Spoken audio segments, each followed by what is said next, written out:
নমস্কাৰ সকলোকে নমস্কাৰ জনাইছোঁ। অসম চৰকাৰৰ সমাজ কল্যাণ বিভাগৰ অধীনত নিৰ্মাণ হ'বলগীয়া সাপেকাঠি অংগনবাড়ী কেন্দ্ৰত উদ্বোধন কৰিবৰ কাৰণে আমাৰ মাজত উপস্থিত হৈছেহি অসম চৰকাৰৰ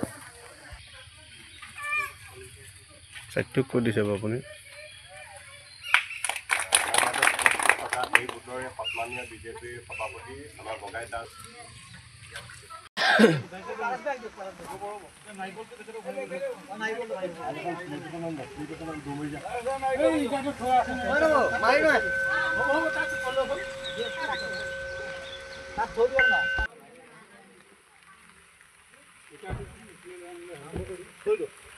অকণমান বিজি আছোঁ ৰ'ব পেচমিট নহয় সেই ভাত খোৱাকৈ আমি পাই যামগৈ হ'ব কোন সেৱিকা গগৈ বাইদেউ ভাত খালে পাৰস চাহু ডাঙৰীয়া আৰু উপস্থিত বিভিন্ন মই প্ৰথমে আজি কাৰ্যসূচী অনুযায়ী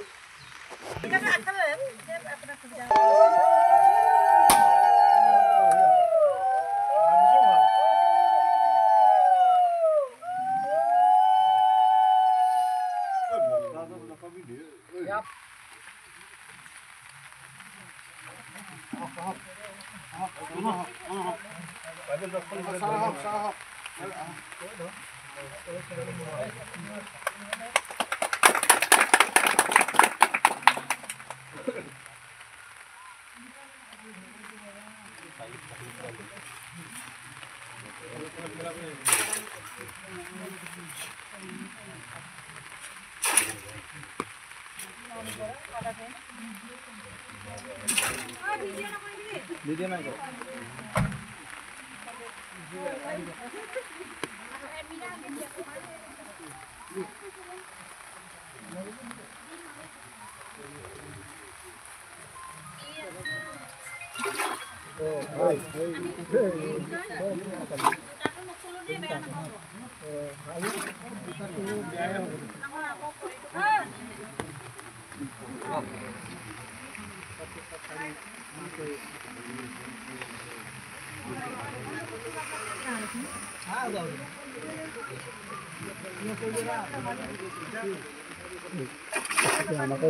এইফালে যাবি সেইফালে নাপাওঁ ন উঠিবলৈ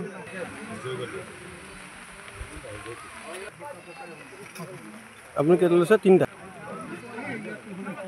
এইটো আপোনাৰ হেৰি বাইদেউ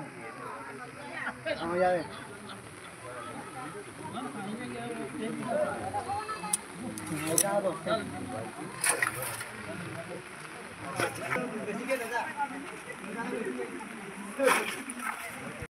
সা সুবিধা ল'ৰা ছোৱালীবিলাকৰ কাৰণে থাকে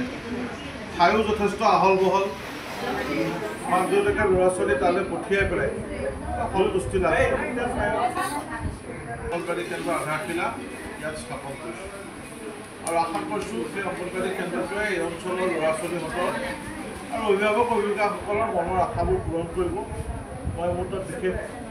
জানা আমি 3টা আদৰ্শ অংগনবাড়ী কেন্দ্ৰ আধাৰশিলা আজি স্থাপন কৰিম আৰু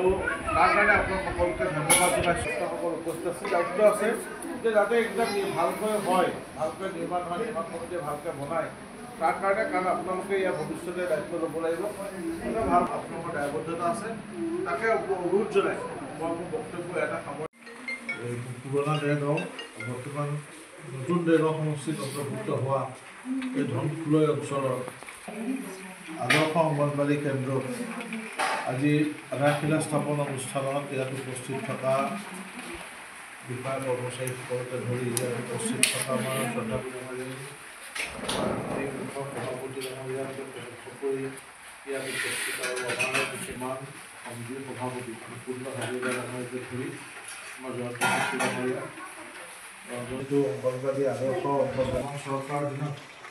আদৰ্শ অংগনবাদী কেন্দ্ৰ হিচাপে প্ৰতিষ্ঠা কৰিবলৈ চেষ্টা কৰা হৈছে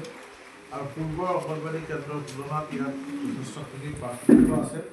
ইয়াত যথেষ্টখিনি সা সুবিধা আৰু ইয়াৰ ঠাই বা আয়তনৰ আটতকৈ ডাঙৰ আৰু ইয়াৰ দ্বাৰা আমাৰ ভৱিষ্যতৰ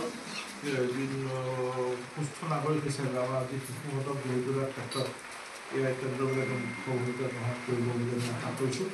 আৰু সকলোকে ধন্যবাদ জনাইছোঁ অসম চৰকাৰক ধন্যবাদ জনাইছোঁ এনেকুৱা এই অংগনবাদী কেন্দ্ৰ এখন গাঁৱত এটা দিয়াৰ বাবে আৰু ভৱিষ্যতে ইয়াৰ সুফল এই অঞ্চলৰ ৰাইজে পাব বুলি আশা কৰি মোৰ বক্তব্য সামৰণি পাইছে তাৰ কাৰণে মই অসম চৰকাৰক ধন্যবাদ জনাইছোঁ যে এনেকুৱা এটা কেন্দ্ৰ আপোনালোকৰ মাজলৈ আহিছে আৰু এইখিনিতে আমি আপোনালোকক জনাওঁ যে ইয়াত মই কেইবাগৰাকীও ব্যক্তি দেখিছোঁ আমাৰ বিভিন্ন সমস্যা আছে এই সমস্যাখিনি সমাধান মই প্ৰত্যেকৰ লগতে কথা পাতিছোঁ কৰি দিম যিমান পাৰোঁ সোনকালে এতিয়া ক'ত হ'ব আপোনালোকক আমাৰ দলৰ কাৰ্যকৰ্তাসকলে জনাব সুশীল দাসতে জনাব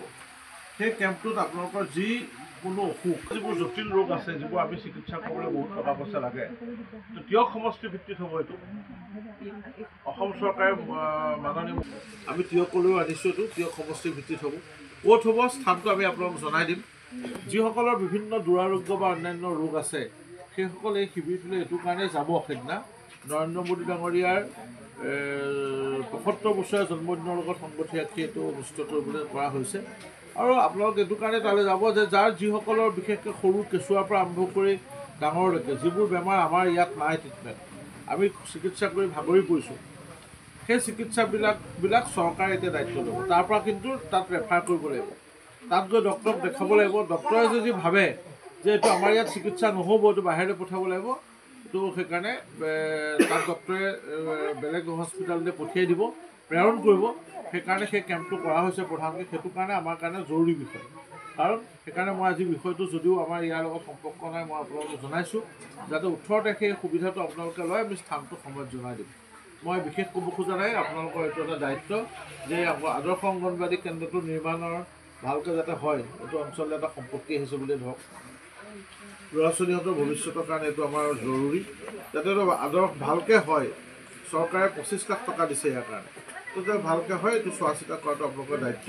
আৰু এইটো যাতে আপোনালোকে চাই ভৱিষ্যতে যাতে ইয়াত আৰু ভাল আঁচনি আনিব পাৰি তাৰ কাৰণে আমি চেষ্টা চলাম যিবিলাকে এই অঞ্চলৰ ৰাইজৰ আৰু অধিক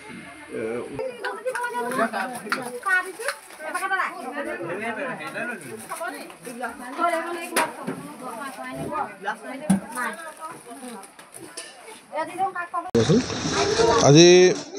যোৰহাট জিলাৰ আমাৰ যোৰহাট জিলাত সমাজ কল্যাণ বিভাগৰ অসম চৰকাৰৰ সমাজ কল্যাণ বিভাগৰ অন্তৰ্গত আমাৰ ওপৰদেউৰী গাঁও আৰু এইফালে আমাৰ ধনখুলে ভক্তা গাঁও আৰু 8 নম্বৰ স্পাৰৰ সাপেখাতি এই 3টা অঞ্চলত আমি 3টা আদৰ্শ অংগনবাদী কেন্দ্ৰ স্থাপন কৰিলোঁ আৰু এই অঞ্চলবিলাক যথেষ্ট বিভিন্ন দিশৰ পৰা আৰ্থসামাজিক দিশৰ পৰা অলপ পিছপৰা অঞ্চল এই পিছপৰা অঞ্চলসমূহত এই অসম চৰকাৰৰ যি নতুন আদৰ্শ অংগনবাদী কেন্দ্ৰ এইসমূহৰ স্থাপনে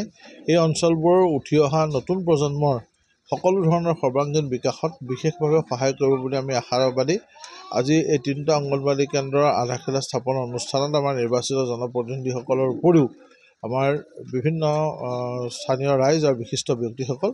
ইয়াত উপস্থিত আছিল আৰু লগতে সমাজ কল্যাণ বিভাগৰ বিষয়া কৰ্মচাৰীসকলো ইয়াত উপস্থিত আছিল আৰু ৰাইজৰ সহযোগিতা তথা সহায় দেখি ভাল লাগিছে এনেদৰে নতুন আঁচনিৰ অধীনত এতিয়ালৈকে 23টা অংগনবাদী কেন্দ্ৰৰ শুভ উদ্বোধন এই মুহূৰ্তলৈকে হৈ গৈছে এই অংগনবাদী কেন্দ্ৰত সা সুবিধা থাকিব আদৰ্শ অংগনবাদী কেন্দ্ৰবিলাকৰ দ্বাৰা চৰকাৰে অলপ বিশেষ ধৰণৰ ব্যৱস্থা কৰিছে বিভিন্ন ধৰণৰ অত্যাধুনিক সামগ্ৰী প্ৰযুক্তি এনেকুৱা ধৰণৰ কৰিছে আৰু এইসমূহৰ দ্বাৰা সকলোৰে শিশুসকলৰ সৰ্বাংগীন বিকাশত সহায় হ'ব